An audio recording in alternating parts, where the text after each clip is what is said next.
น้ำไม้เนาะซื้อมาแล้วบ่น้ำก็นี่นะแม่สร้างเพิ่นซื้อมื้อเช้าให้สร้างซื้อมาให้สร้างไปซื้อมื้อเช้านี่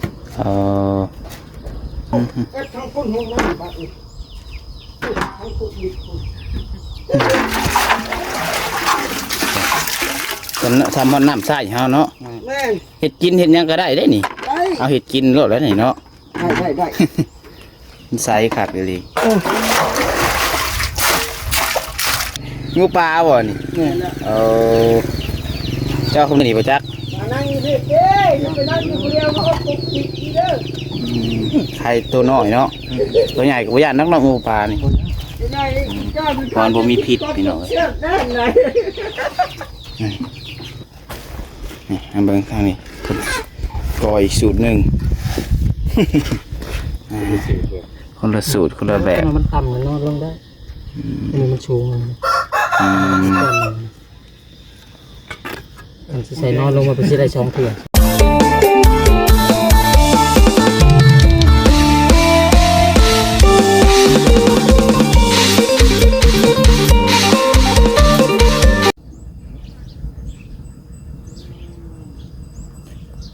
น้องเนาะซิโต้หนทางหลังจากที่ว่าเมื่อคืนนี้ฝนตกหนักพี่น้องเนาะช่วงดึกๆเมื่อคืนนี้พี่น้องเลยทั่วทั้งลมทั้งฝนบอกพี่น้องเนาะน้องปัดไซนอนอยู่ในห้องยังจนสะดุ้งตื่นขึ้นมาพี่น้องเนาะตื่นขึ้นมาทั่วทั้งลมแห้งๆว่าพี่น้องนี่เนาะแต่ว่าไม่ได้ออกมาดอกน้อยจักลมจักพ้นบอกว่าโกกมากเมื่อคืนนี้เป็นเนาะเอา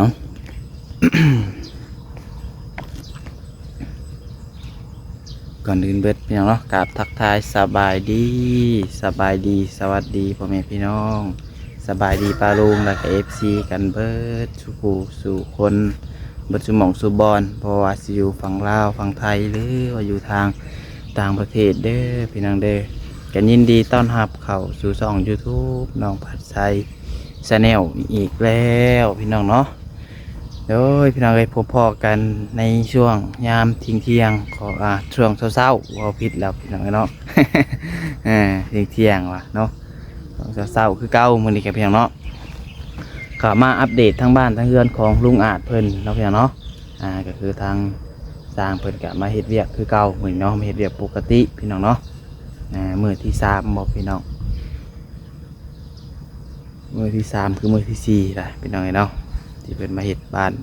านหลังที่2ของลุงอาจก็ว่าแม่นพี่น้องเนาะเพราะว่า6เสาก็สำบ้านหลังที่2พี่น้องเนาะเอาพี่น้องเนาะจังใดก็ฝากพี่น้องเป็นกำลังใจให้เด้อพี่น้องเนาะFC หลายคนคอมเมนต์เข้ามาน้องปัดไซก็อ่านแล้วก็ตอบพี่น้องเนาะตอบทุกคนพี่น้องว่าบ่ได้ตอบคอมเมนต์ใดบางเทื่อมันบ่เด้งมันบ่เห็นนะพี่น้องเนาะก็ต้องขอโทษขออภัยนำเวลาพี่น้องก็พยายามตอบทุกคนอยู่พี่น้องเนาะแต่ก็ FC หลายคนเนาะที่เพิ่นให้ความคิดเห็นในคำแนะนำมานั่นนี่นะพี่น้องเนาะเบิ่งพี่น้องไปคือเรื่องบ้านเรื่องเรือนของลุงอาจดีกันเนาะเบิ่งมาวันนี้ก็ซ้ำเพราะงานกับบ้านหลังที่2เลยกับว่าเมนพี่น้องเนาะเบิ่งไกลๆก็ซ้ำกันเลยนะพี่น้องเนาะขนาดกัน4x5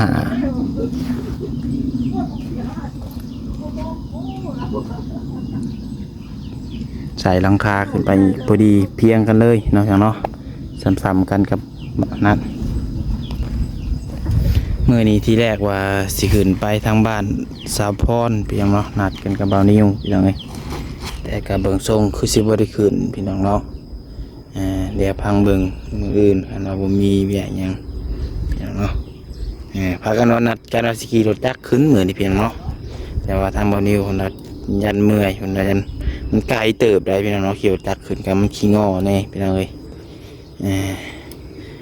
เลยว่าเอาหาเงินดีก่อนมื้อนี้เนาะไปหาเงินหาคำเติมน้ำมันจังสิขึ้นไปพี่น้องเอ้ยมื้ออื่นพุ่นแหละนั่นได้เนาะไปเดี๋ยว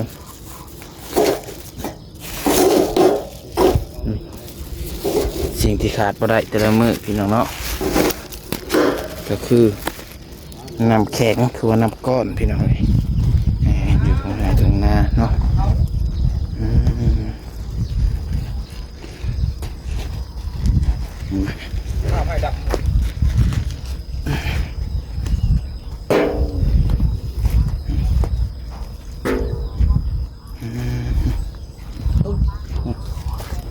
สบายดีเด้อลุงอาจเด้อ ดีเด้อดีใจเด้อ เลย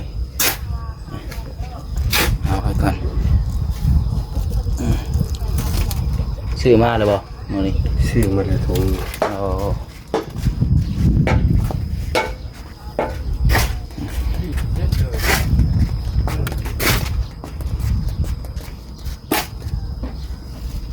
เดี๋ยวเช้าแล้วอ่ะ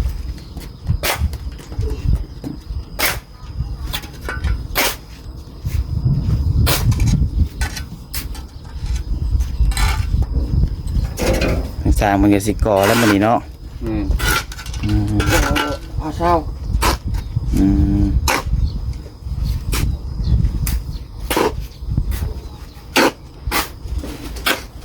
พายุมื้อนี้ก็สิเย็นๆฝนตกกลางคืนนี่เนาะมันจังเย็น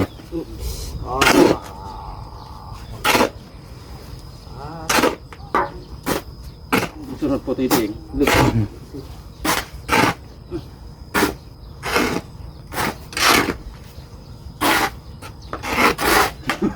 ข้าวหมดหรอก ข้าวโพดเลยรถมันมีฟ้า ใครได้บ่เข้าบ่ บ่ โอ้แสดงว่าหนังเหนียวอีหลีแล้วนี่เนาะ เหนียวได้ เออ คือของมานำบ่ อืม คนอันเดียวนั่นเลย ป้าไปได้ดอกเนาะ ไม่ได้แล้วนี่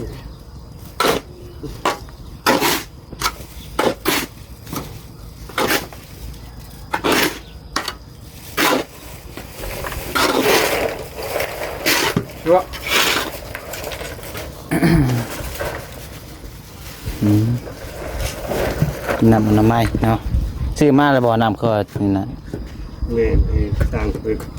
ซื้อมื้อเช้า อืมให้สร้างซื้อมาให้ ให้สร้างไปซื้อมื้อเช้านี่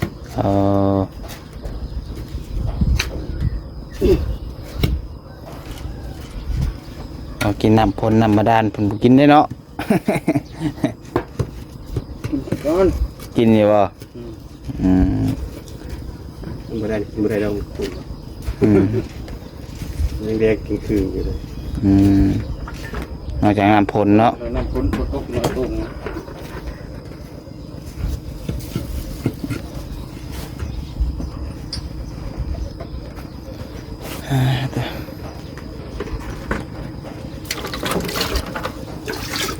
กินแล้วบ่ข้าวเช้าบ่ไง แล้ว อืม ป้าเดี๋ยวไหนมีปุ๊บเดี๋ยวเนาะกันอีกแล้วที่คึบจับเนาะคือว่าคือทางเนาะ มันซื้อกระทืบใส่หมวกมาเลยแหละว้า แห้งบ่ลุงอาจอยู่เมื่อคืนนี่อยู่นี่กะ แห้งทั้งลมทั้งฝน เออลมก็แห้ง ลมก็แห้ง เฮาว่าย่อคือวันเสียงหยังบ่นอนอยู่ในห้องก็จนนั้นรู้สึกปกติกันฝนตกแห้งซำนั้นนี่ก็สิบ่รู้สึกอยู่นอนอยู่ในห้องอะเมื่อคืนนี่ลมแห้งเนาะโอ้โหมา ทั้งลมทั้งฝน อืม บ่หึงก็ได้ตกหมด12 โมง10 โมง2 โมง อืมห้อง12 โมง12 โมงปลายนี่ไปจัก11 โมงหันยังบ่ได้นอนทางนี้กะ7 โมงนี่ ยังบ่ได้จับ ยังบ่ได้นอน บางที10 โมง10 โมงครึ่งนะ ประมาณนอนเสือบไปประมาณชั่วหนึ่ง แม่น อู้มาว่ะ ยันน้ำท่วมมันอันนี้เพิ่นยังบ่แห้ง อืม ยันเป็นบ่แห้ง โอ้ยคาเดียวดอกกันเทเสาเนาะบประมาณ2-3 ชั่วโมงก็แห้งแล้วปุ่นแดงเฮาเทอันพื้นอยู่ห้านก็ยังคาเดียว เนี่ยมันบ่ มันบ่มันแห้งไวปุ่นแดงแน่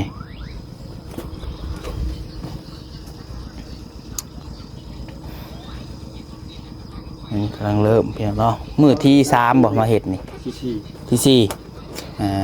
4 มื้อแล้ว 4มื้อ นั่นหน้าที่เล่นเล็ก2โลดเป็นคักไถนาเลยบ่เล่น้อยใส่บ่เล่เข้าเล็ก2โลด ไทยหุดนี่บ่อืม ใช่เลยนะหึงนะหรือมาได้มาเห็นเรื่องได้ครับว่าคำบอลอันนี้เราก็ได้ติดไปให้ถูกไหมไทยก่อยไทยไปก่อยไทยไทย ไทยแต่เช้าบ่ มันบอกสำนานนี้ อืม แล้วพอหยอกมันไปไทยหน้าคนอื่นได้ป่ะไปลงไทยหน้าเขาเราเล่นนี้ไปดูบึ๊บแถวเดินเนาะเขาบอกสาวชีบอกว่าเดินไปรถแถวนี้เลย แล้วลุงอ่านไปไทยนาปะฮะ อยู่ตรงนี้เนาะน้ำ เจอแล้วสิเจ็บแอวเก่าเลยเนาะตักเอาน้ำสาก จักเอาบ่ สบายเจ้านะ สูบแล้วสูบเอาก็มีน้ำอยู่เนาะชั่วอยากตักขึ้นเสียดายน้ำก็ตักเอาน้ำสาง เงยคล้ายหรือว่าเจ็บแมวเจ็บหลังจ้ะฮะ น้ำมันช้านะ ไงล่ะ อันนี้เห็ดเบี้ยงนักแต่เจ็บเนาะคือส่วนดอกส่วนดิน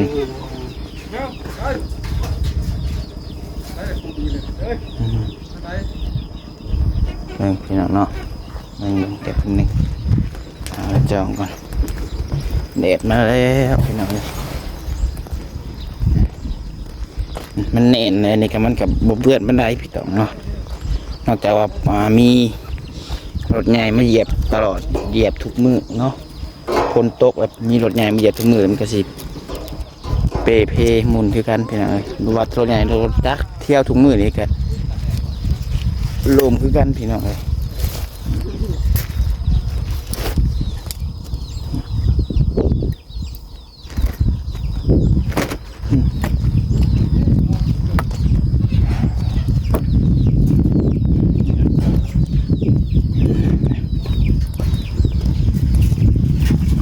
ตักเอาไปหน่อยแล้ว กำน้ำมันเข้ามา ใส่เข้าไปเลย เพื่อเป็นยังห้องน้ำเนี่ยว่าอันน้ำใส่เลยเป็นยังเนี่ย เป็นยังห้องน้ ใส่ขักกะลีเนาะขาหากะ3 มื้อเนาะ2 มื้อ มือไอ้มือนี่ อืม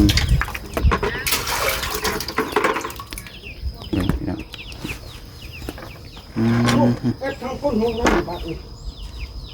ทางตุกดิบ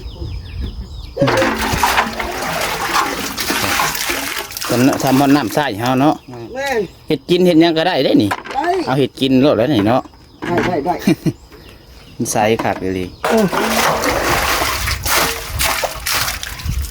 เพิ่นน้ำปลาปลายังบ่ซ้ แม่น ำ น้ำปลาปลายังมีขี้พุ่นมีหยังไดน้ำปลาปลานี่ น้ำธรรมชาติเนาะ แม่น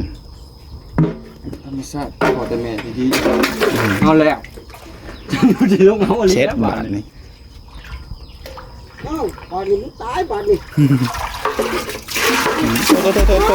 โทกบโดดกบโดด โอ้โหเจมือเฮ้ย ฉันเราบ่มีน้ำมันบาดาลนั่นก็อันอยู่นี่ก็ได้เนาะ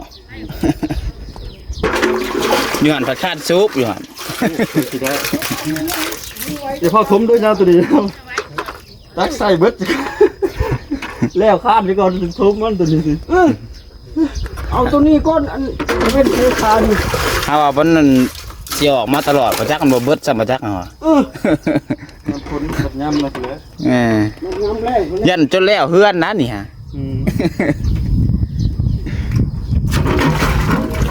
แล้วลุกเลย แบบนี้แหละไปตักอยู่ก่อนก็ไผ่นั่นเด็กเป็นว่านึกเลยว่าจะได้คุมอย่างพอ ก็ไผ่แค่บักอะไรวะ พอ ถ้าเธอคุ้มหนึ่งครับก็ไผ่เลยเขาให้เอาได้จุ่มลุงเนี่ย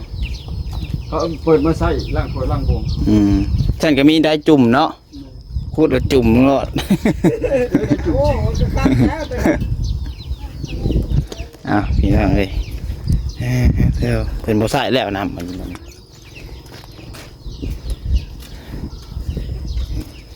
กำลังจะเริ่มก็พี่น้องเนาะเตยละเนาะเตยบ่หอมเตยละเตยบ่มีบ่มีกิน บ่มีกลิ่นเลย สลัดเราเครียดแล้วหยามเมื่อใด เตยบ่มีกลิ่นเตยบ่หอมซื่อ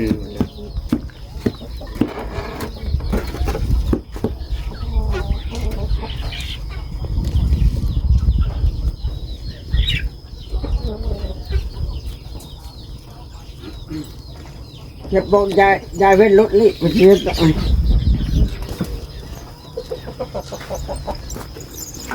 ตัวอะไรดอก ทุกใช้ขาดผู้หนึ่งบ่มื้อนี้ ขาดผู้หนึ่ง เพิ่นยังบ่มาบ่คือบ่ได้มา บริมามันนี่ โอ้ เพิ่นไปหาไก่เพิ่นก่อน หาไก่มาต้มบ่ แล้วเขาหมอกำเมียเมียเป็นลูกน้อย ดำขับไปทีหนึ่งนี่เนาะปูนมันดำนี่นะคือปูนนะ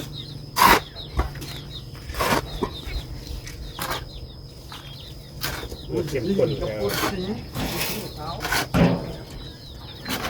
เข้มข้นแล้ว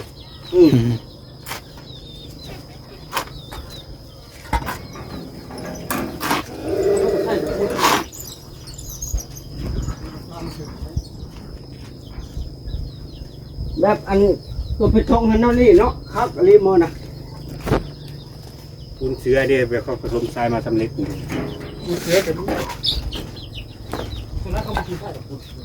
มันแพงกว่า มันแพง คันบ่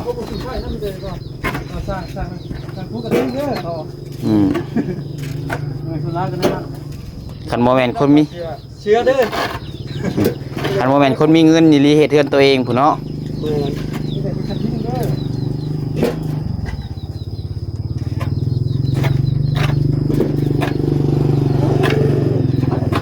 ถ้ากระท่วงว่าบ่ฮ้อนแล้วมื้อนี้เอามาได้เด้แดดออกไปฮ้อนโลด นี่แหละชีวิตคนกลาง เจ้านี่รถลงมาตกว่ากันได้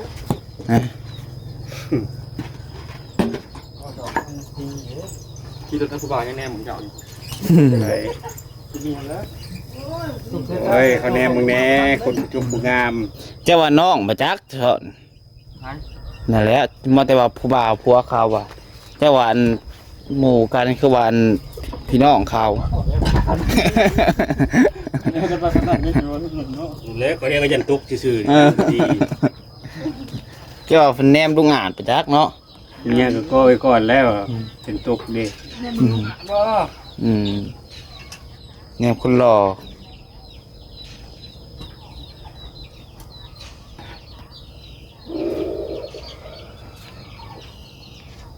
โอ้ยเป็นชนะคิดแล้วโอ้ยโดนงูจังครับ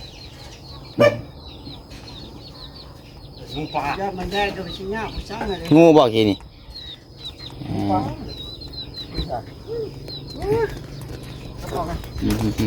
ยามันปล่อยมัน ใช่ใช่เพิ่งจับหนึ่ง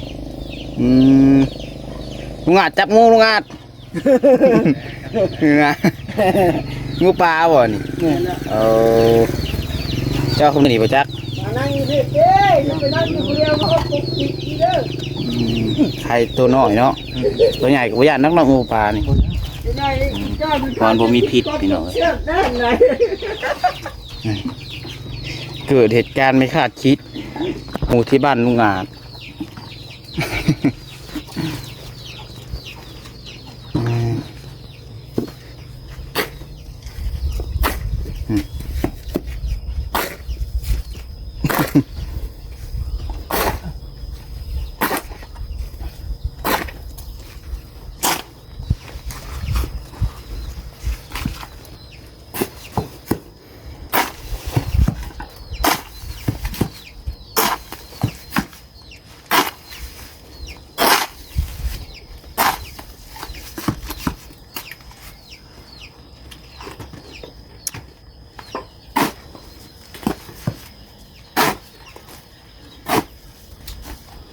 คนไว้บอกนี่พี่น้อยมันจะง่ายจับเมารถบัดพอ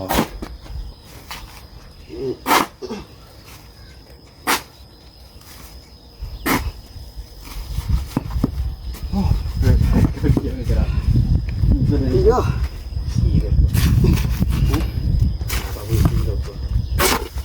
ของชายนี่สอง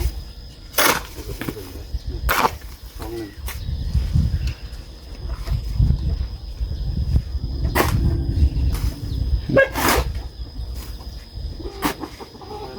คุณหนุ่มแค่ตะลุมาปุยะยำขาด เฮ้ย นุ่มขาดโดนนุ่มขาดโดนคอยพูน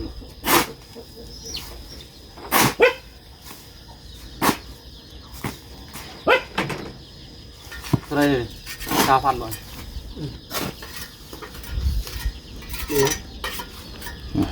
กำลังขั้นตอนผสมปูนเตรียมพอ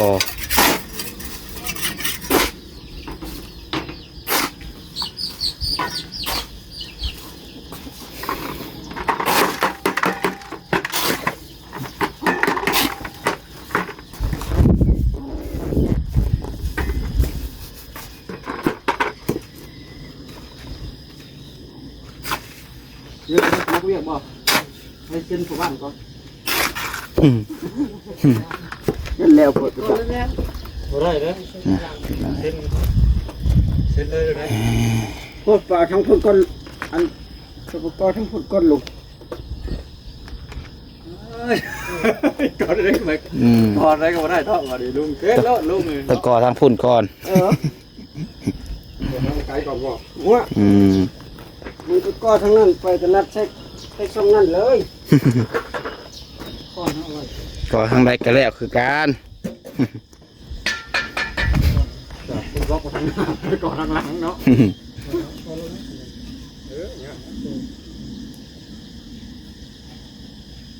คนเป็นลูกบอกฮะ กระโดนยูนก็ยูนมาพูดอยู่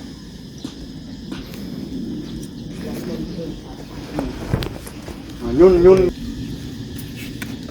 สิจะตัดเด้อคอดนะเด้อเจอใส่เจมันไปแจ้งให้แล้ว อยู่ใกล้กันจะผิดกันเนาะ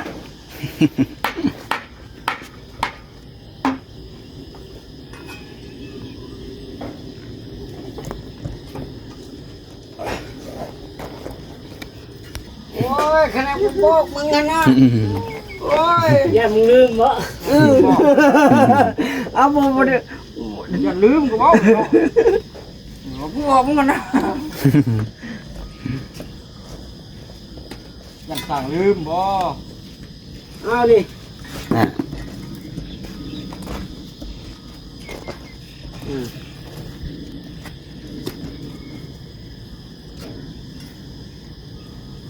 ยังสั่งลืมเนาะ เอ๊ะ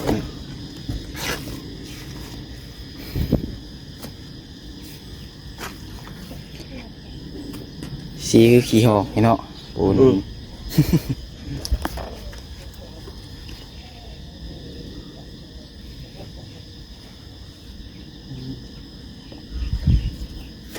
ยังเลย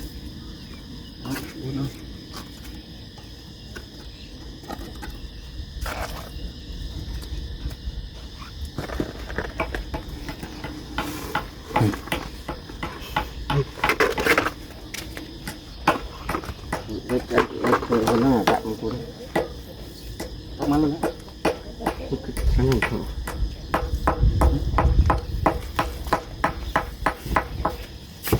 นี่ไงมันบ่คักบ่เอาเขาขาดได้โรงงาน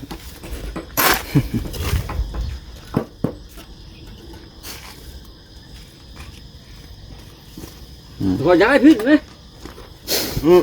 ตัดสกูหันมา ตรงวัวบ่ได้วะ ตัดสกูตัดเห็นนะ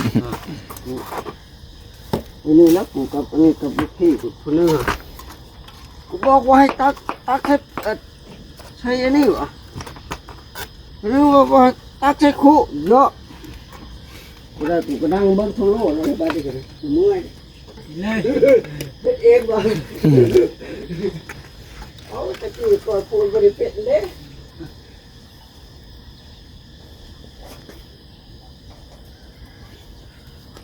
ก่อเอาไปเลยก่อนเนาะคือว่าก่อแต่ห้องน้ำก่อไปเลยบ่ ก็ออกหมดเลย อืม ห้องน้ำล้างห้องนอก อืม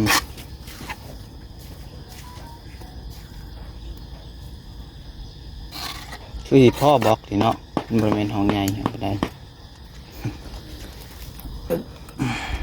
ตัวตักเลย ตั้มต้องเฮ็ดปูนแข็ง มันแข็ง นั่นแล้วมึงจะเช่าเฉพาะจะใช้ เอาปูมาตื่นไป มึง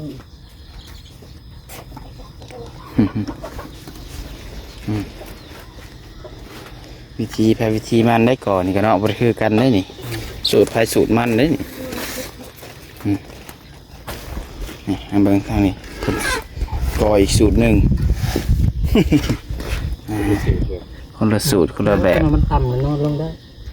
อันนี้มันชูง อืม มันใส่นอนลงมาเป็นสิได้2เถื่อใส่ตั้งเลย อ่า พออยู่เทิงก็ยังสิตั้งคือเก่า